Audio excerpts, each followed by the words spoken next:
And I think it's important for us to women to have passion projects, whether it's bringing in income or not, because sometimes we can get so stressed about the income and is this making dollars and cents, and we can lose sight of like our art. I agree with that, and I just kept hearing like multifaceted, like and it's showing anyone that you're a multifaceted person, like you know what I mean. There is, I think, for me, what I sense is like that fear of like being pigeonholed in a sense, but also being distracted. You know what I mean? And it's just reminding yourself that you're a multifaceted woman, and that empowers and inspires anyone.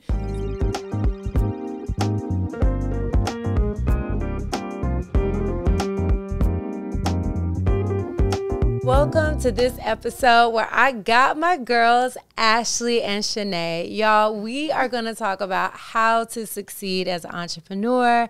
I've taken questions from the community. These ladies are here to answer your questions, and I'm so excited because this has been the most requested episode.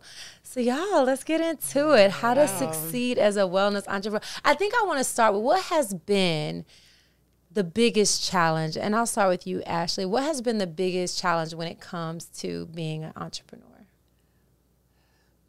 For me, I would say the biggest challenge is the level of discipline that it takes, and the level of, when I say discipline and understanding that there's going to be like highs and lows, and where the money comes in. Right. So being disciplined in budgeting and the way you spend, and understanding that. Biggest challenge for me. I'm learning, and I've gotten so much better at it, but the first few years was definitely discouraging sometimes, because it's like, oh my God, I just made all this, and then it's like crickets for a month or something, and it's like, what's going on? But because I know what I'm doing is my calling and my mission, I would do it for free anyway. It helps. So yeah, that would be the biggest challenge. I love that, because I definitely went through years where I'm like just making it and spending. I wasn't really aware of budgeting or of, any limits. It's like, if I have it, I have it. If I don't, I'm glad that I got really smart on how to use a credit card, because I didn't really spend what I didn't have. That was a good thing that I learned, but I definitely spent all that I made, and I wasn't necessarily saving in the beginning. So what about you, ShaNay? Yeah, I would agree with the discipline, and going from a one-woman show mentality to CEO mentality, because there's so many times that I get booked for me as a talent, but then I have to think of, I have a studio now, I have independent contractors, have to manage payroll. So this may be a contract that paid me. However, I need to make sure it's supporting the business as a whole. So that mindset, and I still like backslide every now and then, but I'm like, ShaNay, you have a business, not just you moving. And that changed like my bookkeeping, my financial reviews, how I look at spending, even in, you get a contract with a client, say for 3 months. Back in the day as an independent contractor, I'm like, I'm spending it right now. Now it's like, okay, we have to stretch this over the budget. What are we doing for equipment? What are we doing for certification? So that's my biggest challenge, or was. I'm working within it now, but that mindset, I am a CEO, not a one-woman show, and then leaning on the community when I need assistance. So I love that. I am a CEO, not a one-woman show. We're going to have to put that on the tagline. Really, yes. Seriously. Because I think, the biggest thing that you said, I love that you said, like, thinking about everyone. Yes. Because one of the things when you have a team is, like, people don't understand. I remember I just kept hiring my students. I was happy I can give everybody a job. And then I was like, but wait a minute. You have to keep making enough to pay everybody. And now everybody's looking for their full life and well-being from what you're making. So not only is it not you, but you're responsible for other people and other people's family. And that is like a big burden to bear, especially when you love your team and you know your people. You also know their challenges. I agree. It becomes very heavy when you go from, solo entrepreneurship to being a CEO, when you go from, you first incorporate and things like that. That is a big challenge that I really don't talk about a lot, but it's a huge challenge.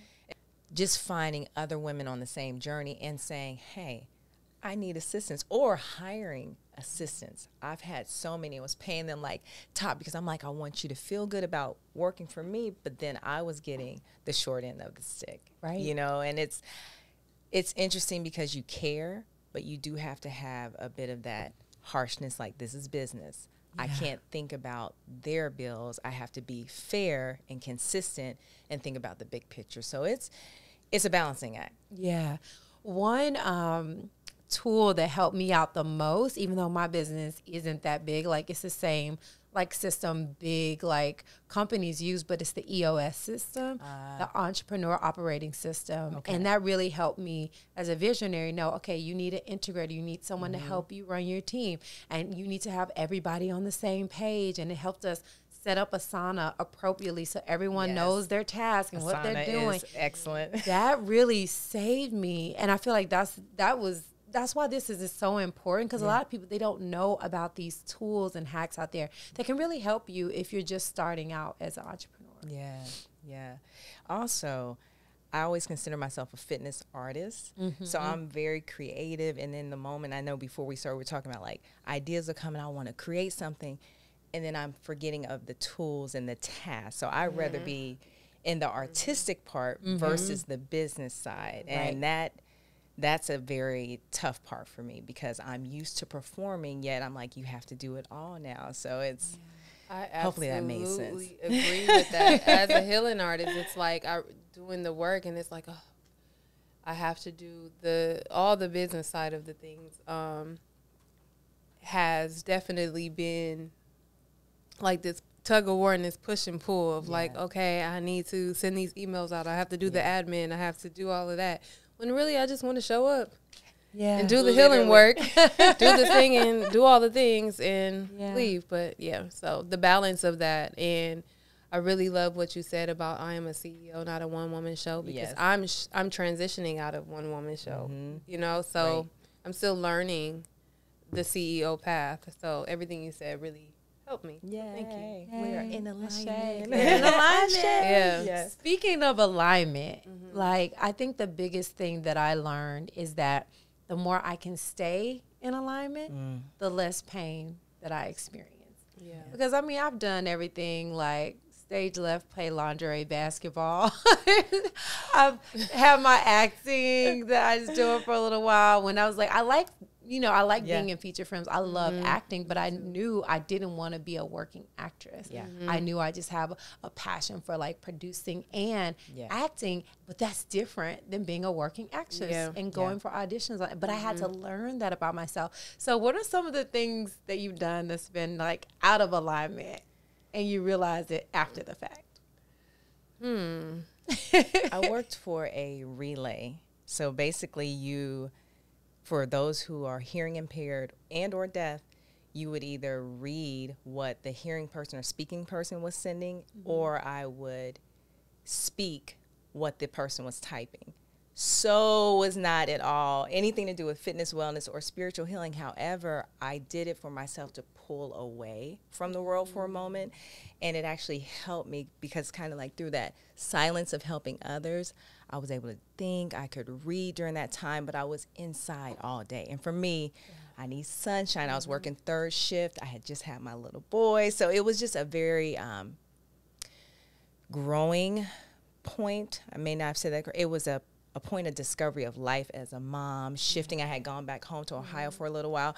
But in hindsight, it was like, wow, I'm able to help people. Like, people were depending on that. I didn't even realize people still use those devices. Like, they're typing messages to someone who can hear, and you were key. So I was still making a difference for people, but it wasn't part of my profession. Yeah. Right. And no one really knew I was doing it. So don't tell anybody. For me, it was helping people. I worked as a behavioral therapist, so I worked in ABA, and I was a substitute teacher. So I've always been really empathetic. I'm really good with people. I'm really good with children. So being in the homes, helping families with children that are on the spectrum or have any type of disabilities, it was so easy for me because I'm a healer. Yeah. However, when I had to transition when I was doing it in the schools, I was miserable because I could feel the energy of the teachers, the energy of the families, the energy of everything. And I didn't necessarily know at the time, like, what to do with all of that, and to know that I couldn't save everyone. Right. So it was like extremely overwhelming for me, because I was like in a box. Like I could only do so much.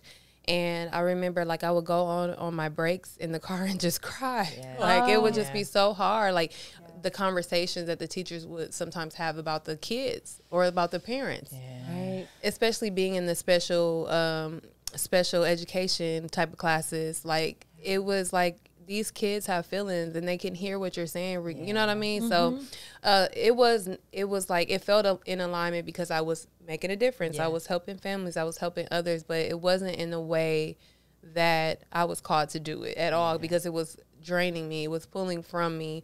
And that my last like time working in that field was literally right before, like, I think the pandemic happened in March, where all the kids had to come out of school, and I was like out of there. And I remember they tried to get me to come back. I was like, I had already started my business by then. I said, oh no, I'm not coming back.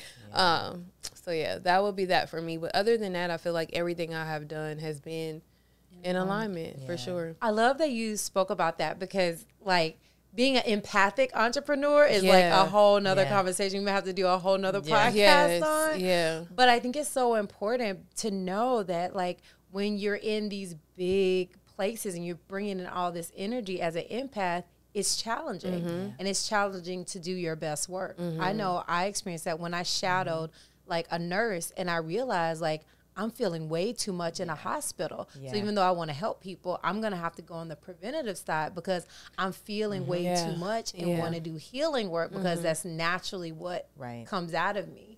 Right. And in this way, it's overwhelming. You know, it's overwhelming to me. So I'm glad you brought that up, because a lot of people don't know, like, why can't I do this? Or they might force themselves to do it, when really it's just not in alignment, because of your level of sensitivity is higher.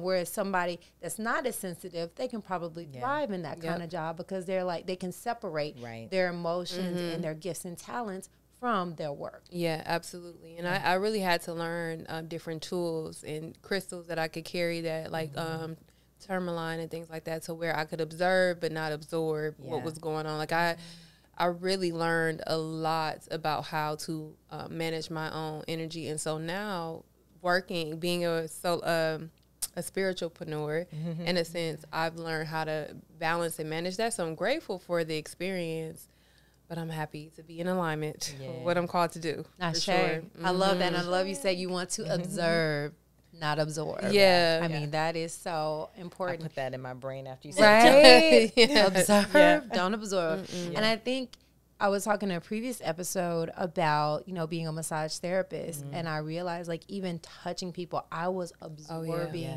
everything from like migraines to sciatica, and I was just like, oh my goodness, what is happening to me? Is this normal? And I had to go to another healer to tell me, no, you have to ground down. And it was like this whole process you have to go through to to do that type of work as an empath. And I was like, oh yeah, this is not the work for me. You know, I could do it in my relationships, but now I'm aware of what I'm doing and the tools that I need. But to do that as an occupation, it would drain me. And when I was doing, I remember I could only do, the max people I could do a day was 3, you know, and that was done after that. So it's really important to know yourself and know what your gifts and talents are and how to use them. And speaking of that, our own gifts and talents, but now let's go to community, because I think the most important thing as a wellness entrepreneur is to know your community and who you want to serve. So was it hard for you to figure out your community? Is it something that's still challenging for you, or where are you on that one? Yeah, that was tough for me, because I feel like people would always say, find your niche, funnel in. But I'm high energy, so I was always great with children. And then I was always great with teens as well. Now that I'm in my 40s, I am finding that I am gravitating towards women in that transitional stage. But because I love children, I'm like, I still want to dedicate time with them. So doing like the sound baths for children, doing yoga for children, things that keep me in both sides. But it was tough because I didn't want to put myself in a box. And what I learned is, as an entrepreneur, you can market a certain aspect and say, this is what I specialize, but it doesn't mean you don't work with other audiences. And that's something I wish someone would have explained early on. That way you still give yourself an option. I'm so glad you said that. I think so many people need to hear that, Yeah. especially specifically marketing to and knowing your target market, your avatar, your ideal client is one thing, but it doesn't mean you can't do work with kids, do work with elderly, have a nonprofit that you're giving to. So I love that you said that, because I feel like when people are multi-passionate and enjoy serving in different ways, there are ways to do it that are still in alignment of what can be very intentional when you talk about your ideal client, but also serving whoever it is you want to serve in the way you want to serve them. So I think that's going to bless a lot of people. And then it lets you can even do volunteer work and maybe not collect or make profit for certain things. Be like, this is what I'll do for the community that I love working with children in volunteer schools, but then for revenue generation, I'll do privates for adults, corporations, things of that nature, just to spread it out. Exactly. Yeah. I love that. Yeah, thank you.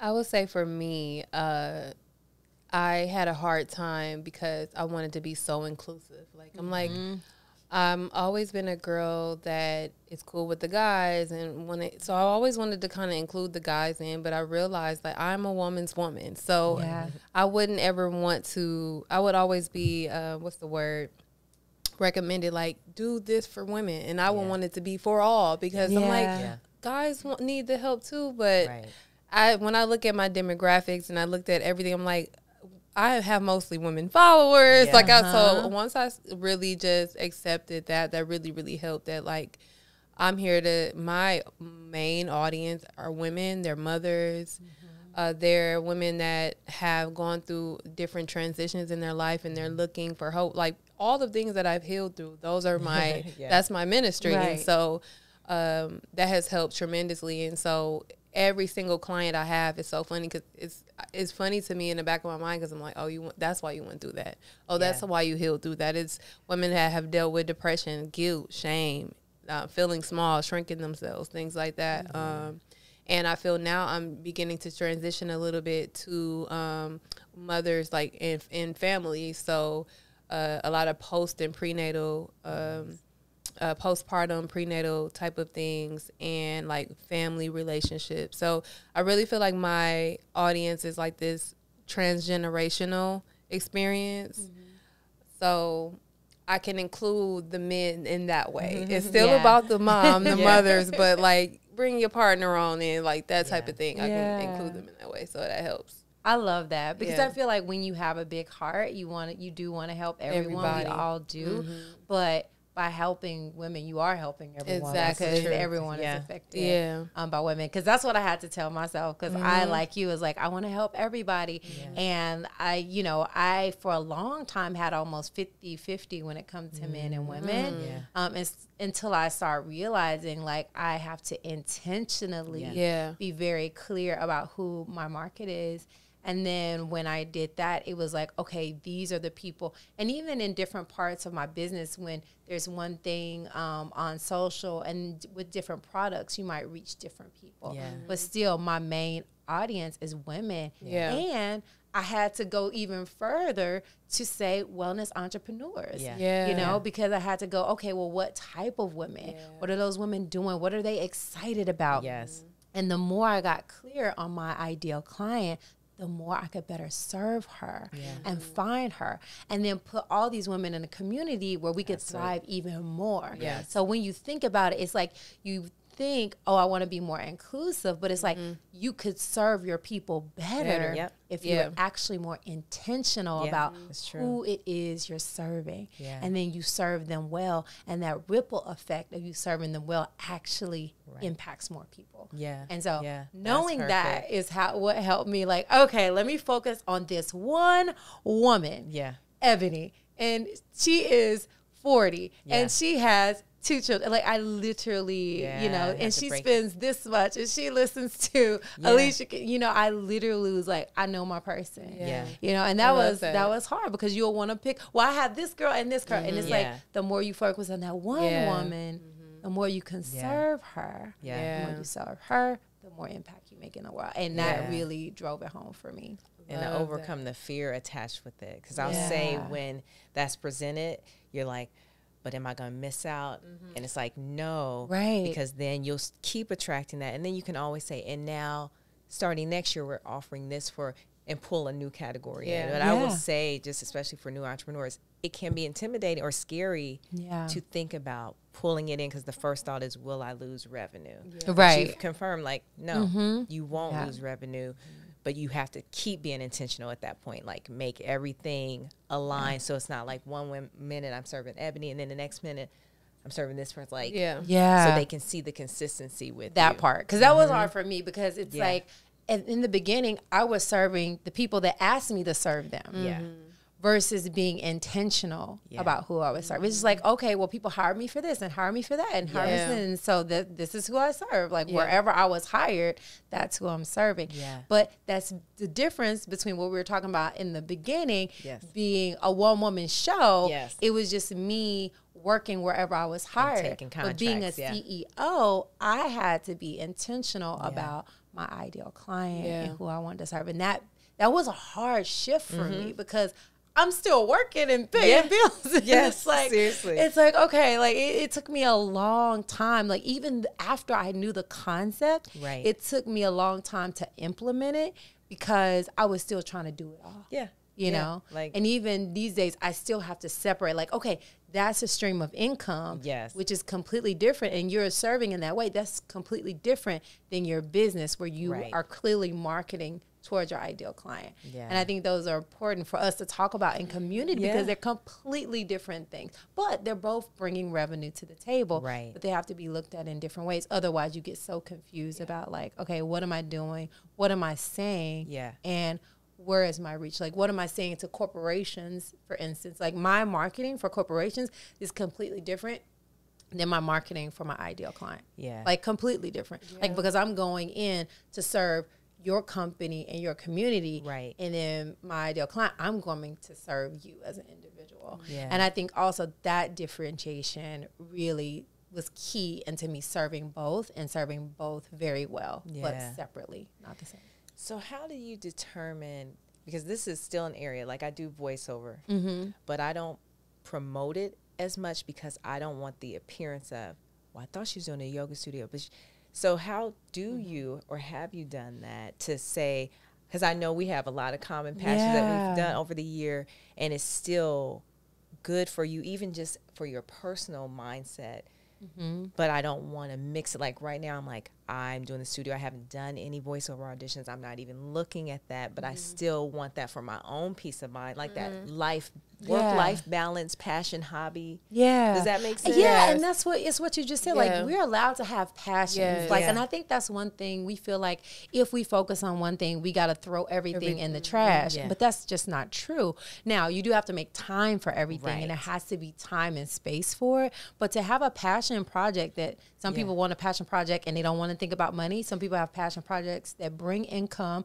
And I think that's totally fine. You know, but if you bring it to your business, then that's where it gets hard. But like to have a passion project, and I think it's important for us, to women, to have passion projects, whether it's bringing in income or not, because sometimes we can get so stressed about the income and is this making dollars and cents, and we can lose sight of like our art.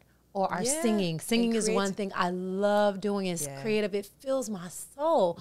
But I have to make time for it. Until I can make the time for it, I'm like, okay, I'm just thinking about, but that's one of my passions that, you know, it's okay to have those. But if you're spending, you know, 4 hours in the studio and you wonder why your business is not successful, you might have to think about, okay, I'm going to spend the weekend in the studio, or maybe 2 times a week to still have passion time. But I have to spend most of these hours in my business to be successful. I have to spend most of my time where I want to make my income. I agree with that. And I just kept hearing like multifaceted, like, and it's showing anyone that you're a multifaceted person. Like, you know what I mean? There is, I think, for me, what I sense is like that fear of like being pigeonholed in a sense, but also being distracted, you know what I mean? And it's just reminding yourself that you're a multifaceted woman, and that empowers and inspires anyone. So for me, like, I am a spiritual, I feel like I say that I'm a healing artist, period. Yeah. So I am working on an album. I do act. Yeah. I have a show, Journey of a Goddess, like, you know, those things, but it's not a part of my main business, but it's a part of what I do. And so I'm going to do it. Yeah. And that's the Aquarius in me too. And the Aries rising, I'm nonconformist. Like, you going to get all of this. You're going to get the entrepreneur, you're gonna get the mom, the milfy mamiana. You know, you're gonna get the artist, the create, because that's who we are. You're gonna get the warrior woman. So that is a beautiful Renaissance women, exactly, like, that part. Like, girl, get that voiceover going. Right. Yeah. I know. And it's funny because I know that I can manage it all, but I'm still like, okay, just pause. But even saying it this clearly is for a reason. I'm like, don't restrict yourself. Because if you're restricting yourself, even in fitness, wellness, coaching, your voice is being used. So it still blends. Absolutely. So, yeah, liberation, throat chakra, expression. That part. Yes. Yes. That is so important. And that brings me to our next thing. Like, as a wellness entrepreneur, I think the most important thing is scheduling. Yeah. Because we want to be fit. We want to look good inside out. Yes. We want to serve our community. And we want to make time for our passions too. But we only have 24 hours in a day, just like Beyonce. You know? Okay. So, you know, how has it been, or how tough has it been? I know for me it's been tough. Yes. You know, to make room for all of it. And I don't always get it in. Yeah. Like, for me, I have to prioritize what's most important at the time. Yeah. And so me as a single woman, I know it's completely different because both of you are mothers, you're mompreneurs. Yes. And so as a single woman, like, to schedule time in the gym, to schedule time with my man, to schedule time on my work, time to create content, time to run my company. It's a lot. And sleep a little bit. And sleep. Try to get 6 to 8 hours of sleep. Yeah. And so, you know, scheduling to me has been my life's blood. It's been my lifesaver, like scheduling and then rescheduling and just doing everything to get the things in that I'm passionate about and that I need to prioritize it, you know, at the time. So how has scheduling been for each of you? So for me, my older sister, shout out to Shakia, she always tells me have your three non-negotiables. Like, what are your three non-negotiables? And like, you fit those in every day. So for me, like, it's working. I have to do some type of form of working out. You know, eating well, and honestly, some form of relaxation. Like, those are my, like, non-negotiables. Knowing my human design as a manifester, I'm not like a go energy person. So when I rest, things really conspire. So I have to, if I find myself, and I do mine within a week. So I know at least 3 to 4 to 5 days in the week, there's some movement going on. At least some part of each day, there's some rest going on where I'm literally doing nothing. I'm just sitting, if it's looking at the TV, if it's looking at my phone, if it's, I'm not really scrolling, but whatever it is, it's just that type of rest. And then, what was the other one I said? I kind of like lost it. I think, did I say all three? Relaxation. Oh, and then my food. Yeah. I'm like, wait, that's the favorite part. Like, in me, I'm a frutivore. Like, I'm going to have me some fruit. Like, I'm going to have mango, watermelon, whatever. And it feels good. It's hydrating I know that it's going into, like, my organs, and it's helping my chakras operate in alignment. Yeah. So those are, like, my things that help me. So I make sure those are fit into the schedule, and then everything else goes in. Like, I know the days that I'm going to have my clients. Yeah. I know the days that I co-parent, so I know the days I have my son, and I work around. That's an obvious priority, so I'm able to work around when I have him, when he's in school and things like that. And so that helps me. And just having, for me, like, fluidity really, really helps. Like, if everything is so, like, this other than my non-negotiables, then it would make me feel constricted. So for me, scheduling is absolutely my non-negotiables.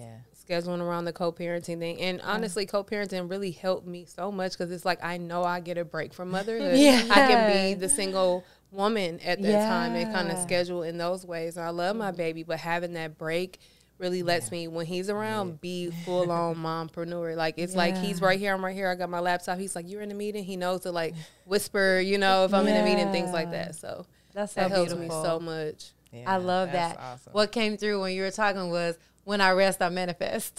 Absolutely. Yes, we need that on the shirt too. Absolutely. When I rest, I manifest. Okay, Yes. right? Yes. It's Seriously. so true because the more that I rest, the more that I get my sleep, the more I manifest because you feel calm, you have the mental clarity, you have the alignment. Oh, I love that. Yeah. What about you, scheduling? So it's funny. My sister is 6 years older than me, and she's always like top 3. That's her. So when you said that, I'm like, so on the alignment. For me, I did something unique. I hired a personal trainer. And everybody's like, ShaNay, you've been training for years. Because I was not scheduling my own workouts. That part. I was teaching, so I'm highly active, but I wasn't doing an intentional workout just for me and my body. So for 3 months, I hired a trainer that did not know me, but my friend owned the studio. It felt like I could be on autopilot. And that was so empowering for me because up until now, when I was competing, it was like intense. But after having my son, it was just like the back seat. So my activity was just that. So I would say for entrepreneurs, schedule-wise, because you need to look the part, which is important to me, you need to look what you're teaching, embody that, not just on the outside, but internally. That part. And then making sure you have it non-negotiable. Like I'll put in my schedule, personal training session Montez. That's my middle name. Because if I would look at my calendar and a client's like, oh, can I do this time? I'm like, oh, I'm training. I would negotiate it. But if I look at myself like someone else, I wouldn't. So I would say for entrepreneurs, like you have to, because I would easily, and last but not least, I stopped doing 6 a.m.s. I was doing that for years. Anyone, especially in the fitness industry, that's like prime time. People want to go in before they went to work. I was teaching 12 classes a week, post-pandemic, all live stream, 6 a.m. Last one was 8 a.m. People were East Coast, West Coast. I was wearing myself down. So I knew I was going to take a hit financially, but physically, y'all, I'm like, I'll get up, but not for an appointment. Right. And if it's a special project, but it made such a difference. I just feel better. So that's been my scheduling. Now, the time blocking is an area I need to improve on. And I've been told that would be, so making those lists of 12 things to do for the day and looking at how many hours do I have to accomplish that? Not realistic. Right. So let me do 3. When am I going to do it? When will I check email? When will I mail books? I have to do that to really get me going and to not feel discouraged. Because if I make the list and then I don't really have the time to accomplish it, I'll feel like, oh, I didn't do it. So those are the scheduling keys for me. But hiring someone helped me keep my own fitness as a priority, non-distracted, and that was key. I love everything you said about like hiring someone and getting that support. That's what I love about even as I'm a yoga instructor, but even I would prefer to go to a yoga class or have I don't have to think about my workout. So I love just showing up. Yes. That is something so key. And then another thing, when you talked about even being like a mom, one thing I learned was that some days I'm going to be an amazing entrepreneur. Some days I'm going to be an amazing mom. And some days something's going to lack. And I'm like, I have to just be like, okay, this is what lacked today. And that's fine. Some days it's the laundry. You know, some days it's this. Some days it's like, okay, I'm hiring that cleaner lady to come in once a month. I'm like kind of calling in that support. And now living in Atlanta, it helps so much because I have like us line sisters. My mother is here, like so that helps with the support too with the schedule. Like I can do this, and I know my son's good. Whereas when I lived in LA, you didn't have the same support system. No, so support systems help too with scheduling as mompreneurs. For sure. And there are some days if I'm just feeling depleted, whatever I can move, I'll just have an all ShaNay day. On Tuesdays and Thursdays, I don't schedule as many in-person appointments anyway, just because of that. But there's times where I give myself, I'm like, if you're not feeling, you can stay home today. And that's part of why I wanted to be an entrepreneur. You can't do it every day, but I give myself that because I'm no good to anyone from doing Reiki, sound baths, all that. That's still taking energy, or you're using energy. I have learned to cover and protect, so I'm not totally depleted. But there's some days where I'm like, okay, no one's gonna see me today. Phone is on do not disturb. Son is good. Mom is good. Okay. So I love it. Rest and manifest. I love it. Rest and manifest. Like that shirt is coming out. But what's so important, I think, for me was, like you said, like I had to block the time, and I still have to. Like when I really thought about like how many days a week do I want to work, And I was like, honestly, I want to work Tuesday, Wednesday, and Thursday. When it comes to meetings, I don't want to take meetings outside of that. Now, do I occasionally take meetings? Sometimes. Yes. But mostly my meetings are Tuesday through Thursday.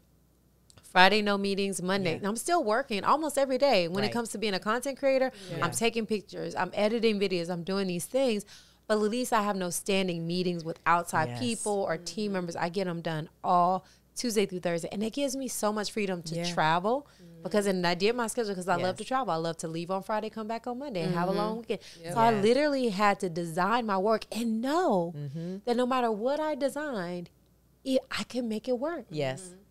And we have to have that type of faith because I think it's hard. I think it's hard because, like you said, you think about the bottom line. You think, I'm going to lose that income. But what are you going to gain when you give yourself the sleep, the peace, the joy of being able to do what I love? It makes me my cup is full and I can give from my overflow. Like I just feel like I have more to give when I take care of myself. And even during those days in the morning, I don't start work until 11. And just recently, I kept finding it hard to get my spiritual time and my fitness in the morning. I pushed it back to 12. And that was scary. But I was like, with a partner, now I need more time. But still, when I do it, it's like, now you got more to give. You got more to pour. So I think it's always looking at your schedule and seeing how you can pour into yourself more. And the more you take care of yourself, the more you can take care of others. And I had to hire a trainer too. And a lot of people, Koya, you teach yoga. You have a yoga school. You are a certified personal trainer. Why do you I go to classes at the gym. I'm like, because for me, it's a ceremony. It's like when I just wake up and I'm committed to going into this room where someone's already showing up, I don't prioritize other things. Because like you said, when I see me, I'm like, oh, okay, I can do this. Or if my partner sees me at home, oh, let's just cuddle. You know, and it's like, no. Let's go to the gym. We're already scheduled to do this session. We do it every single morning. We have to show up. We're expected to be there, right? And it's different. Or I had a trainer for about 4 or 5 months myself just to get me in the groove of like working out again because I kept putting myself last. No matter how much I knew better. Still, I was still doing it. And sometimes it's just unconscious. We do it on autopilot. And we literally have to put things in place in our life to help us succeed. Otherwise, we just go default. To protect our time. Absolutely. And it's also, I think for myself, I would feel like, oh, I shouldn't take this time out. I need to get this done. Let me get this done. And it was totally opposite of what I teach. Like, I know that's not what I teach others, but when it came to me, I was not doing it. So even the other support was be a practitioner of your own word. And if you're telling your clients, make this time non-negotiable, part of their contracts for me or other clients for trainers, like, if they miss the appointment, they can't get it back because I want to teach them the discipline. But then if I'm canceling my own workout for me, you know, and it's just, so that really helped. And I will be going back to that trainer because I said I want to keep it in cycles, like go with her 3 months, then pause, go another 3 months just to have that accountability. And it sharpens your will too because you see someone else's training style, energy, and it's just like, okay, this is helpful all the way around. I love this. Okay, so the last thing that we're going to talk about is entrepreneurship and relationships. We know that it's tough to juggle it all, like as a mom and but in relationship, like that's the other thing. And it's like, you know, for me, I feel like, you know, the relationship, you have to prioritize time for romance and time to be with your partner. And as an entrepreneur, it's like you counting every hour. But if you don't pour into the relationship, it's going to fall flat. So how have you all navigated, you know, where do you prioritize relationship inside your I've been married to the business right now. It's not good. And I literally had a conversation with my dad like 3 days ago, and he said, what are you doing just for you? And he was like, are you spending time with other people? And I was like, I'm ready now for a relationship.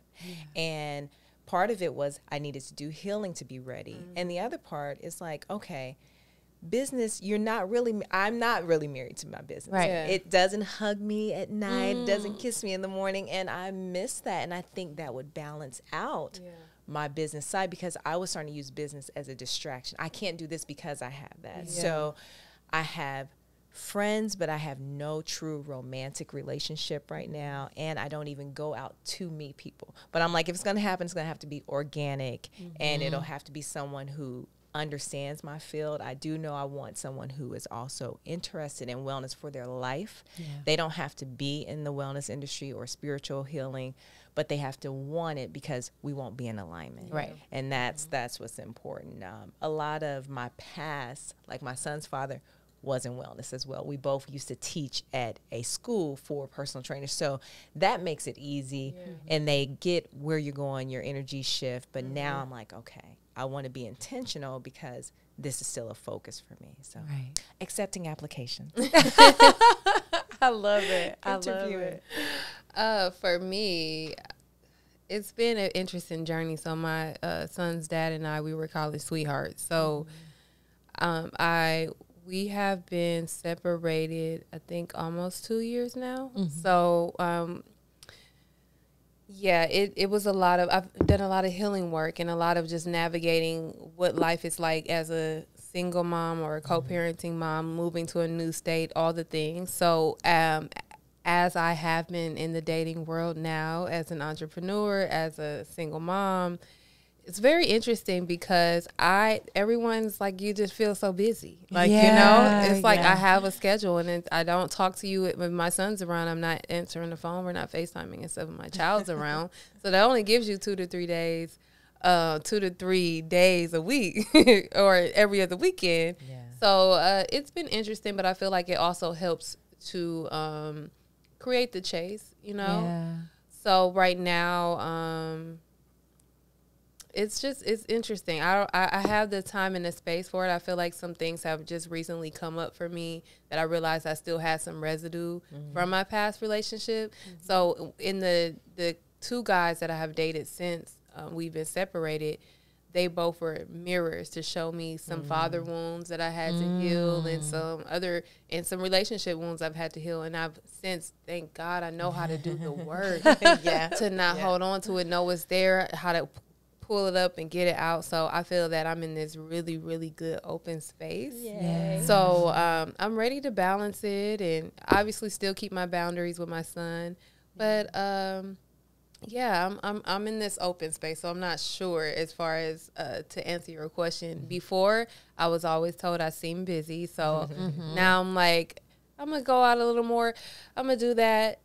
And it's just weird because I feel like when I look at some of the guys and stuff out here in Atlanta, they're like hookah guys and like, lamb chops and mashed potatoes. And I just, I don't know where my scene is. I don't know where my scene is. So I travel a lot. So I'm thinking I'll bump into my person traveling. I don't know. We'll see. I love that. I think what you said, like, you having that intentional time. Yeah. So for me, the key is creating intentional time, especially to date, because I was busy all the time. And that's that's a way to self-sabotage. Yeah. You're always going to be busy as an entrepreneur. Right. You're busy when you wake up. Yes, you're busy until you go to bed. You're either doing a ritual or you're doing your work. Right. Right. Yep. So you can, that can always be an excuse. But I literally had to intentionally date at least once a week because I knew even in my relationship now, we go on a date at least once a week. Yay. So for me, I first had to visualize what do I want my lifestyle to look like with my ideal partner. Same thing I did in my business. I literally had to treat dating like a business. I'm going to just be honest with you. I was like, okay, who's my ideal partner? And I had to think about what are they doing? What are they listening to? Like I literally went down that journey when it came to romantic relationships because I'm successful in business. Yeah. I was not successful when it comes to love. And so I was like, okay, let me see if this is going to work in this other arena. And it did and it didn't, right? Because it's like, you create guidelines, but one thing that I do that works for me is that I create guidelines, but I don't have to be strict with them. Yeah. Okay. So for me, a chapter in my book is there is freedom and discipline. So I put a lot of discipline in my life, but similar to you, Ashley, like I don't like being constricted. Yeah. But the discipline helps me be successful. It helps me be intentional. It helps me get really clear on what I want. So I created this map and this vision list of my ideal guy. And then I said, okay, well, I'm going to go on different dates with different people every week and just just practicing. Yeah. Right. And I was practicing like, okay, what do I like? What do I not like? So really dating helped me learn more about myself. It really wasn't about the other person. Yeah. You know, some aligned, some didn't, you know, here and there until I found my person.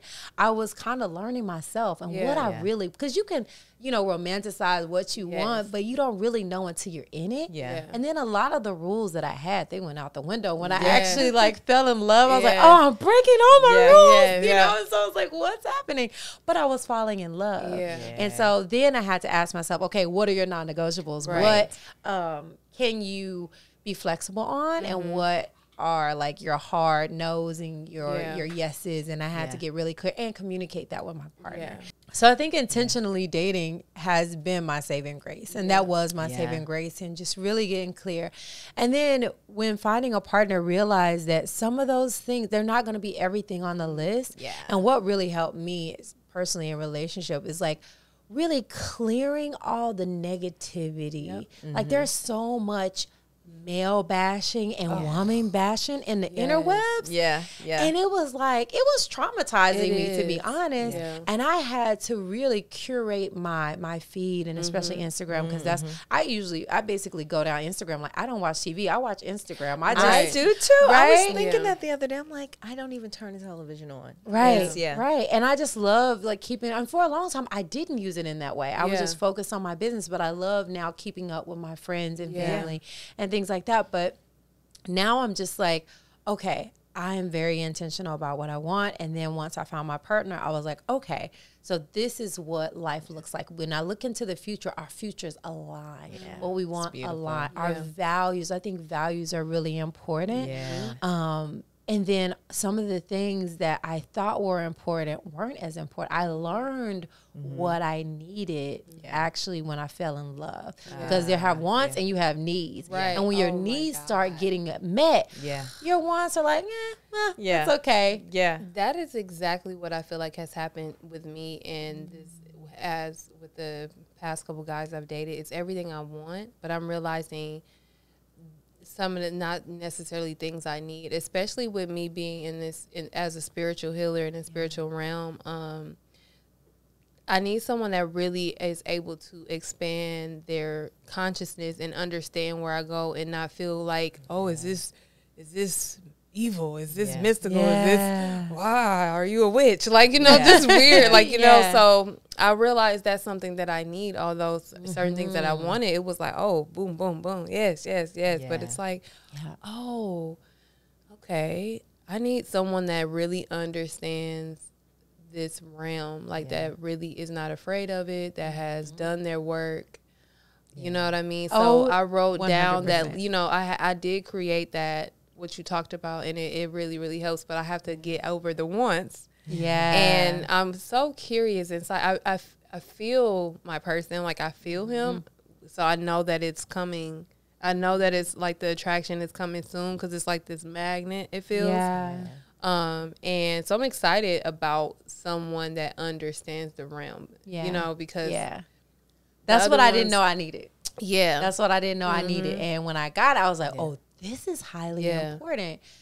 The reason it is important, because someone who sees me and sees me as an evangelist and a spiritualist allows me to fully manifest that part of myself, which is the trajectory that I'm going in. And so when you have someone where you can't be your full self, or they looking at you side eyes, or like, ooh, they're getting really quiet when you do certain things, then it causes you to shut down a little bit. And you don't realize you're shutting yourself down. So when you're in, I noticed my nervous system would go off. When I tell you my nervous system when I was going on dates was so sensitive, it would start, like, I remember I was dating and I'd have to go take Epsom salt baths to like clear the energy. And so when I did meet my partner, I was like, ooh, this feels good to my nervous system. It really, for me, you know, especially being empathic, that's how I knew. But then there were other things I was like, but what about these things? And I was like, oh, those don't matter. They did. Because now I'm feeling safe. Now I'm feeling like I can expand. I'm feeling seen. I'm feeling heard. I'm feeling like this person can hold space for me. And so, and then the other things you realize, like, oh, now I know what. So that when I say I realized more what I needed when I fell in love, that's what I mean. It's like when you feel it, you're like, oh no, this is what I needed because I'm feeling it. A lot of us, we don't know what we need because we've never felt it before.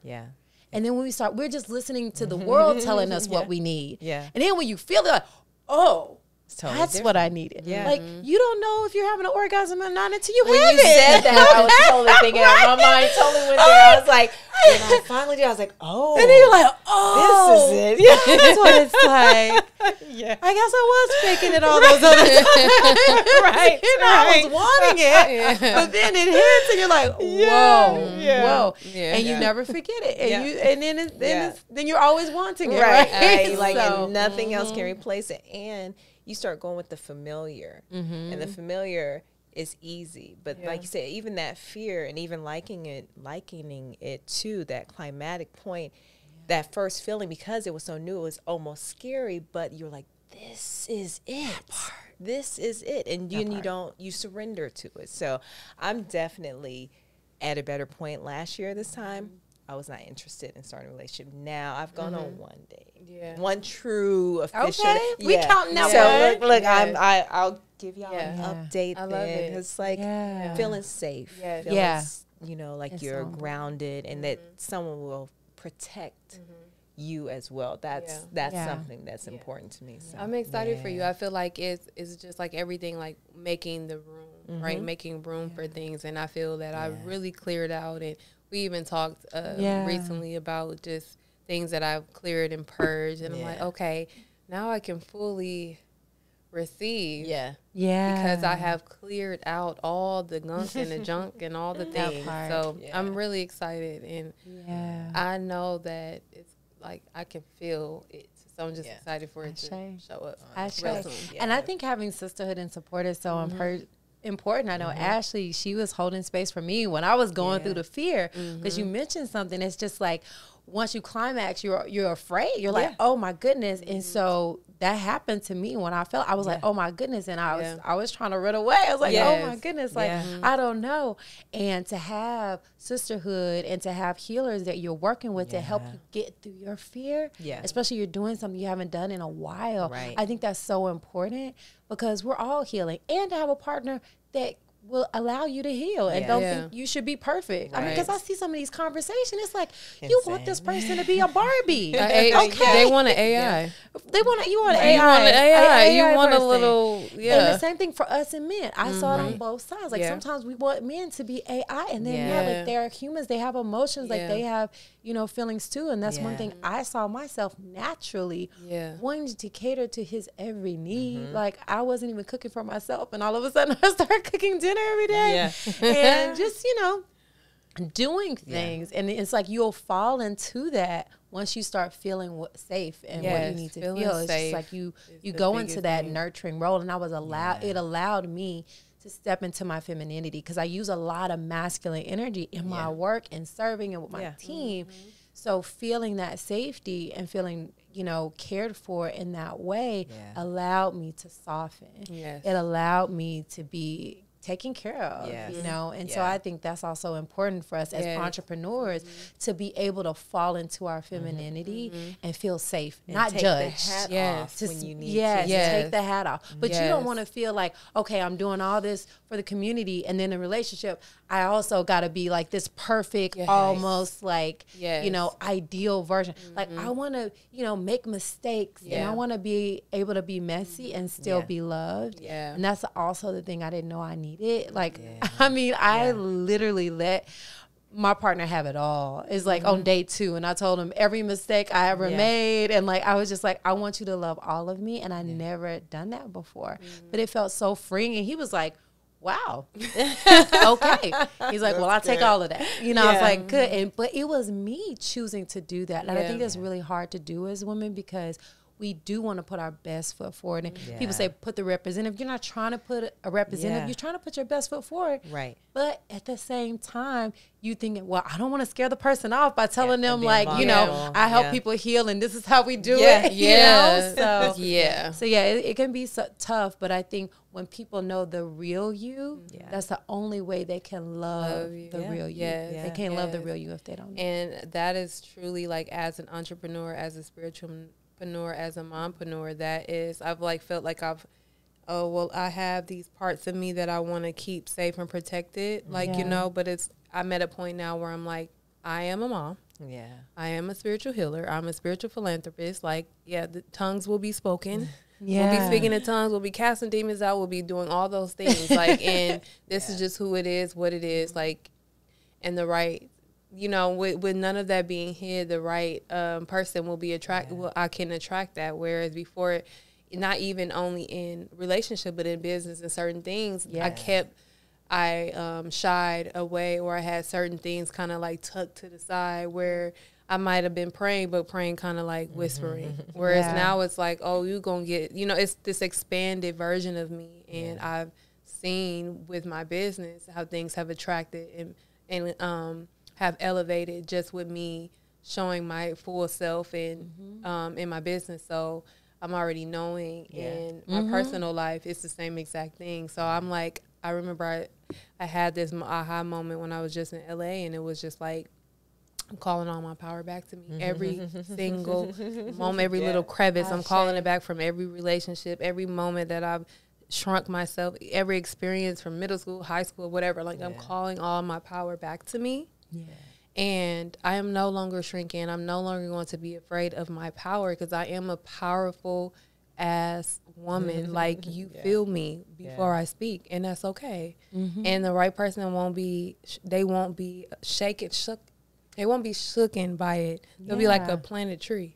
Like, they won't be like, because I was looking for you. I was looking for you. I manifested you into my life, and I was like, I need a powerful, healing sister that is not afraid to be all that she is, because I need support in pulling that out of myself, and I'm scared. And I had to be honest about my fear.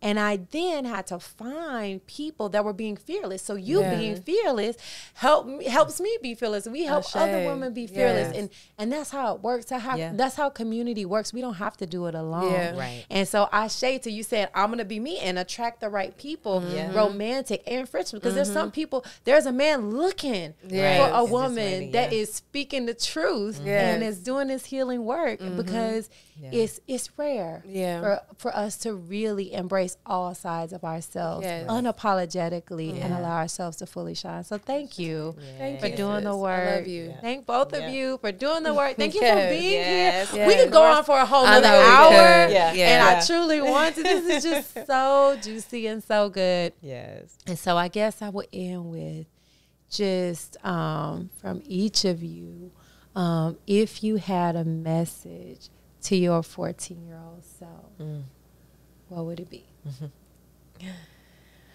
14-year-old ShaNay, I would say extra is extraordinary.